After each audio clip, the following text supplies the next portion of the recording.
મને મુક્તિ મળે કે ના મળે, મારે ભક્તિ તમારી કરવી છે. મને મેવા મળે કે ના મળે, મારે સેવા તમારી કરવી છે. શિવ ભક્તો એમ કે સ્વાર્થ વગરનું કામ અને નિસ્વાર્થ ભાવની જ્યારે હૃદયમાં ભક્તિ હોય ને, ત્યારે આપણને ભગવાન મહાદેવ અઢળક આપી દે છે. તેમાં કોઈ શંકાને સ્થાન જ નથી.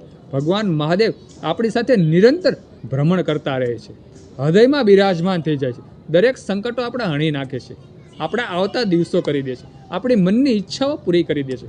પણ આવો હૃદયમાં ભાવ રાખવો. આ જે શબ્દો છે ને, તે મગજમાં અને હૃદયમાં ઉતારી લેવા કે મને મુક્તિ મળે કે ના મળે, મારે ભક્તિ તમારી કરવી છે. મુક્તિની આશા નહીં, મારે મોક્ષ જોતું છે તેવી આશા નહીં રાખવાની. બસ મારે તમારી ભક્તિ કરવી છે.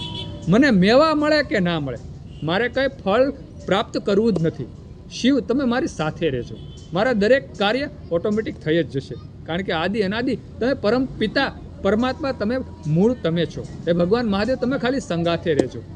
શિવ ભક્તો કાંઈ પણ મેવાની એમ કે ઈચ્છા નહીં, મારે આ જોતું છે, મારે ઓલું જોતું છે. આ કળી કાળમાં જે પણ મંદિરે જે લોકો જાય છે તે કંઈક ને કંઈક માંગણી કરતા હોય છે, પણ આપણે આવું નથી કરવાનું. આપણે નિસ્વાર્થ ભાવની ભગવાન શિવજીની ભક્તિ કરવાની છે. કંઈ પણ ફળની આશા નથી રાખવાની. તો જ ભગવાન મહાદેવ નિરંતર આપણી આજુબાજુમાં ભ્રમણ કરશે. તેની પરમ શક્તિ આપણી આજુબાજુમાં ભ્રમણ કરશે. દરેક ઈચ્છા હૃદયમાં જે આપણી જે ઈચ્છા હોય ને, તે આપણે માગ્યા પહેલાં જ ભગવાન મહાદેવ પૂર્ણ કરવા માટે એમ કે તત્પર થઈ જશે. જે પણ એમ કે આપણે આ દુઃખો આવવાના હોય, જે આપણે હથેળીમાં લખેલા જે દુઃખો હોય, તે ભગવાન મહાદેવ આવ્યા પહેલાં જ નષ્ટ કરી નાખશે. ભગવાન મહાદેવ હૃદયમાં બિરાજમાન થઈ જશે. તમારા મસ્તિષ્કમાં, તમારા મનમાં ભગવાન મહાદેવ એમ કહે કે આવી બેસી જશે. તમારી દરેક મનોરથ ભગવાન મહાદેવ પૂર્ણ કરશે. એટલે હંમેશા શિવ ભક્તો ક્યાંય પણ તમે કામ કરતા હો, સામાન્ય વાત કરું, તમે કોઈની ઘરે, તમે કોઈના કારખાનામાં કામ કરતા હો, ત્યારે તેમાં સ્વાર્થ નહીં રાખવાનો. બસ આપણે પ્રભાતે વહેલા ઉઠી કામે ચડી જવું. મારો 700 રૂપિયા એ રોજ નામું છે તો મને 800 આપી દે, એવી લાલચ નહીં રાખવાની. ઓટોમેટિક તેના એમ કે કોઈ શેઠ હોય તો તેના હૃદયમાં ભગવાન શિવ બિરાજમાન થઈ જશે અને 700 તમને 1000 કરી દેશે. સમય આવશે એટલે બધું ભગવાન મહાદેવ આ લીલા કરવાના જ છે. તમે ઘરનું કારખાનું હોય, વહેલા ઉઠીને કામે ચડી જાઓ, ફળની ઈચ્છા નહીં રાખવાની. જો આવું તમે કામ કરશો તો જ તમારા જીવનમાં, તમારા ઉદ્યોગ ધંધામાં પ્રગતિ થશે. ક્યાંય પણ તમે નોકરી કરતા હો, કોઈ પણ કંપનીમાં નોકરી કરતા હો, ત્યાં તમે નિસ્વાર્થ એમ કહેવાય તમે કામકાજ કરી રાખો તો ઓટોમેટિક તમે પહેલાં માનો કે મેનેજર હોય તો એનાથી મોટા મેનેજર બની જાઓ. ઓટોમેટિક કંપનીના જે માલિક છે તે તમને પ્રગતિના પંથે ચડાવે છે, તમારું કામ જોઈને તમને પ્રગતિ કરાવે છે. કોઈ પણ શેઠ હોય તો તેના મસ્તિષ્કમાં ભગવાન મહાદેવ આવી જાય છે.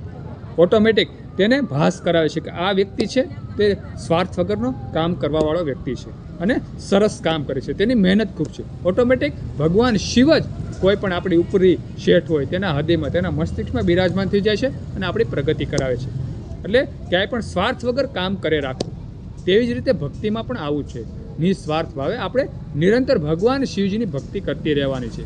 કાંઈ પણ માગવાનું નહીં. ભગવાન મહાદેવના શિવાલયે જઈ બીલીપત્ર ચડાવી દેવા, એક જળના લોટાથી શિવજીને સ્નાન કરાવી દેવું, થોડાક પુષ્પ જો આપણી પાસે હોય ક્યાંકથી ઉતારી હોય તો પુષ્પો અર્પણ કરી દેવા, એક દીવો, એક જ્યોત ભગવાન શિવજીની શિવલિંગ સમક્ષ પ્રગટ કરી દેવો. 5 વખત, 11 વખત, 21 વખત, 108 વખત ઓમ નમઃ શિવાયના જાપ કરી લેવા. બસ આટલું નિરંતર તમે કરજો. એક વખત કરી જોજો.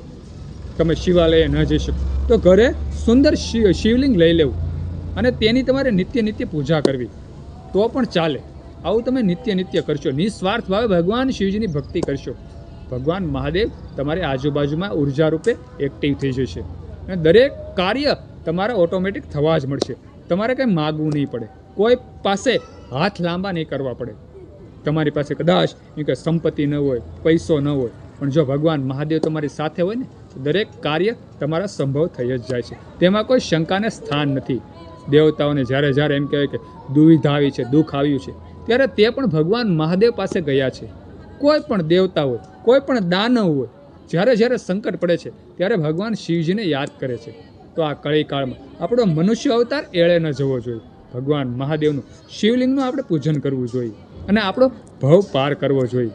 તો તો જ આપણું જન્મ, જીવન અને મૃત્યુ ત્રણે સફળ થઈ જાય છે. સુંદર એક નાની એવી વાત હતી જે જીવનમાં ખૂબ ઉતારવા જેવી હતી, જે ભગવાન મહાદેવની ભક્તિમય હતી. સુંદર આ વાત તમને ગમી હોય તો વિડીયોમાં લાઈક આપજો, કમેન્ટમાં હર હર મહાદેવ ઓમ નમઃ શિવાય લખજો, અને આ વિડીયો બીજા હિન્દુ સનાતન ધર્મના લોકોને શેર કરી દેજો. બધા શિવ ભક્તોને, હિન્દુ સનાતન ધર્મના લોકોને મારા હર હર મહાદેવ અને ઓમ નમઃ શિવાય.